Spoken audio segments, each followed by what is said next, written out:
Conforme anunciamos, vamos transmitir a mensagem de Ano Novo de 1973 do camarada Amílcar Cabral.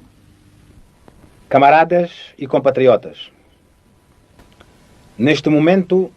em que começamos o novo ano de vida e de luta, e o nosso combate pela independência do nosso povo africano completa 10 anos, devo lembrar a todos, militantes, combatentes, responsáveis e dirigentes do nosso grande partido, que a hora é de ação e não de palavras. A ação cada dia mais vigorosa e mais eficaz na Guiné,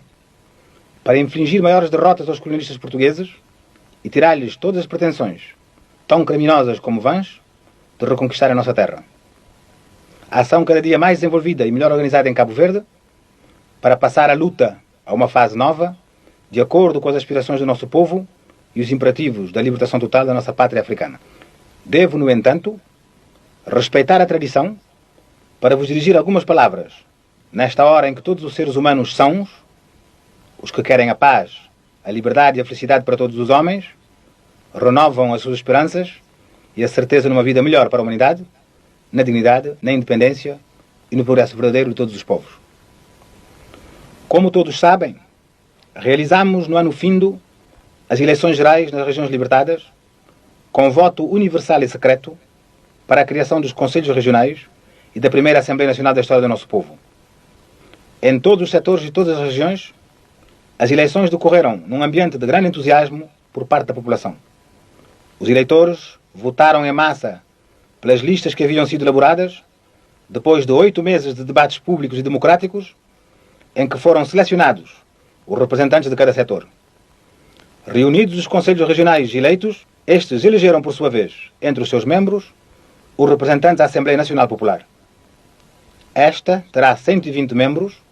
dos quais 80 foram eleitos entre as massas populares e 40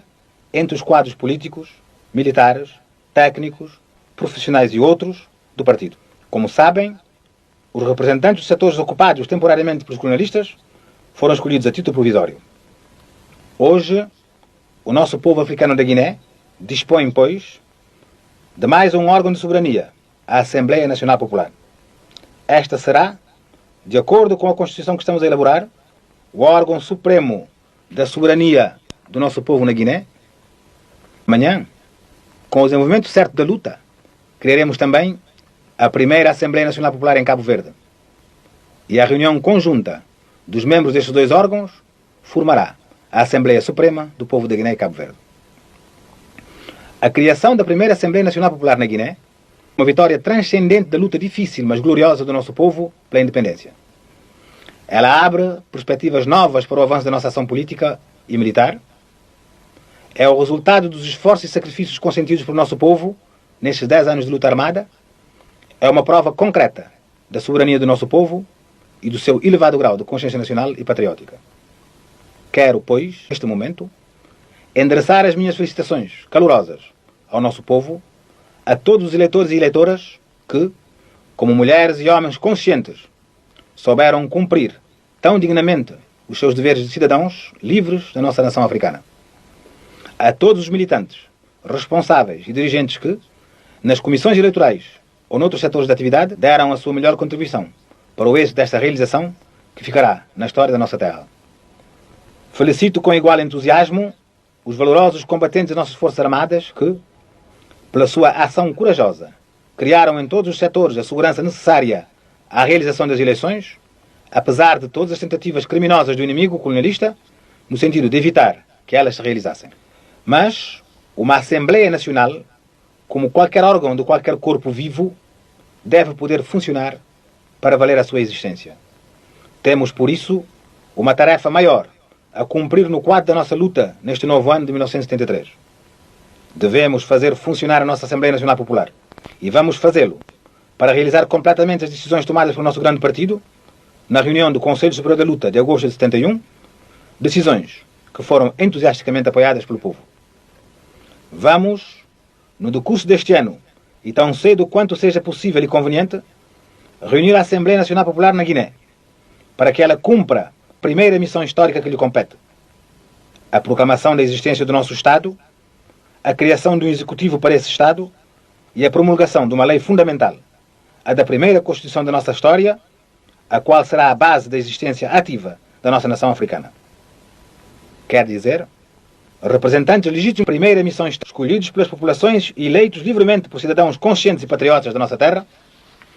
vão proceder ao ato mais importante da sua vida e da vida do nosso povo, o de afirmar perante o mundo que a nossa nação africana, forjada na luta, está irreversivelmente decidida a marchar para a independência, sem esperar pelo consentimento dos colonistas portugueses, e que, a partir desse momento, o executivo do nosso Estado será, sob a direção do nosso partido, o PAIGC, o único, verdadeiro e legítimo representante do nosso povo em todos os problemas nacionais e internacionais que lhe dizem respeito. Da situação de colónia que dispõe do movimento de libertação e cujo povo já libertou em 10 anos de luta armada a maior parte do seu território nacional, vamos passar à situação de um país que dispõe do seu Estado e que tem uma parte do seu território nacional ocupada por forças armadas estrangeiras.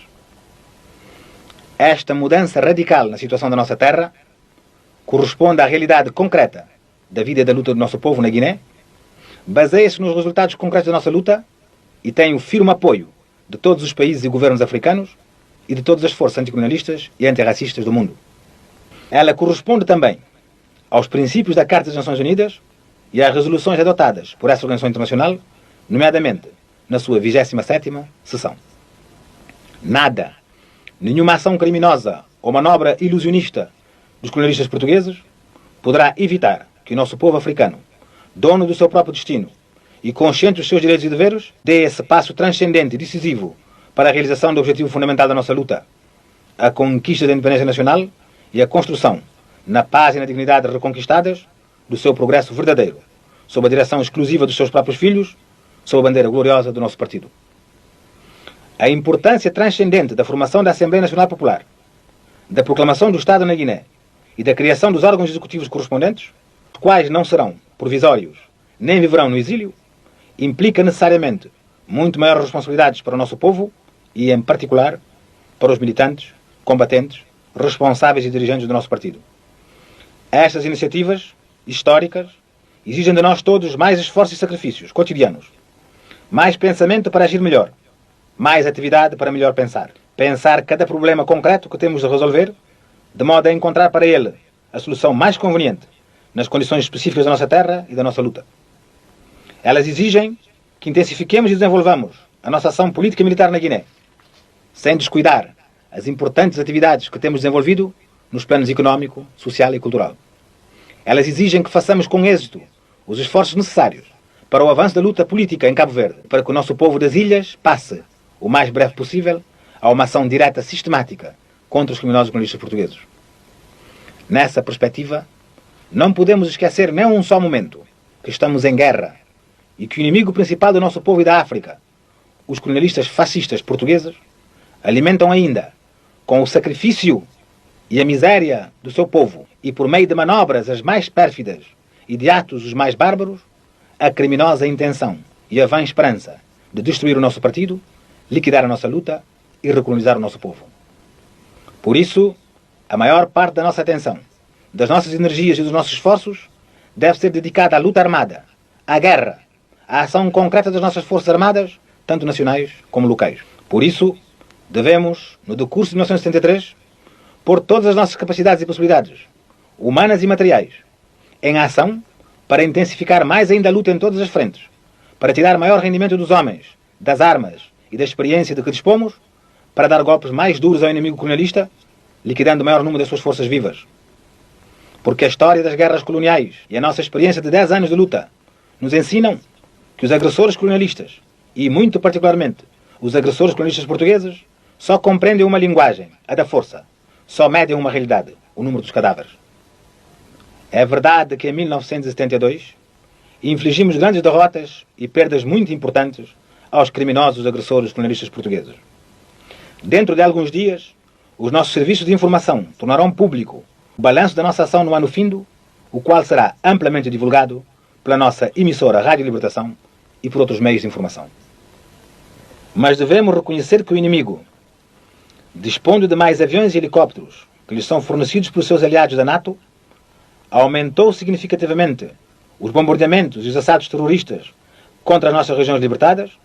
tentou e está tentando criar-nos situações difíceis com os seus planos de reocupação de algumas localidades dentro dessas regiões.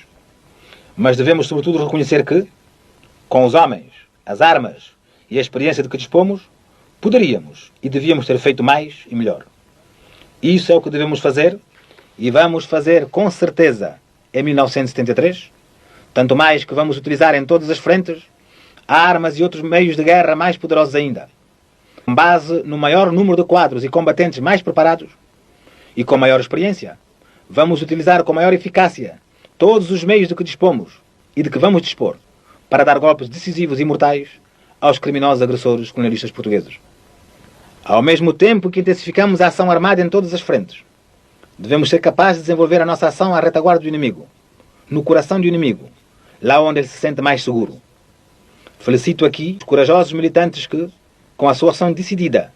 deram no ano findo alguns golpes importantes ao inimigo, particularmente em Bissau, Bafatá e Bula. Mas chamo a atenção de todos para a necessidade de desenvolver e intensificar esse tipo de ação. Chegou na realidade a hora de, com base numa organização clandestina eficaz e sólida, destruir o maior número possível de meios humanos e materiais dos criminosos agressores colonialistas portugueses nos centros urbanos da nossa terra. Na realidade,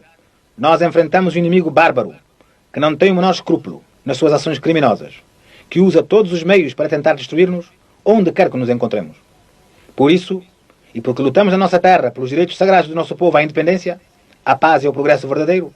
devemos, neste momento decisivo, dar ao inimigo colonialista e racista, a ele, aos seus agentes e aos seus meios, golpes demolidores, onde quer que se encontrem. Esta é uma tarefa urgente a que devem dedicar-se com melhor atenção todos os responsáveis e militantes desse setor da luta. E muito especialmente os camaradas que, com coragem e decisão, militam nos centros urbanos e áreas ainda ocupadas pelo inimigo.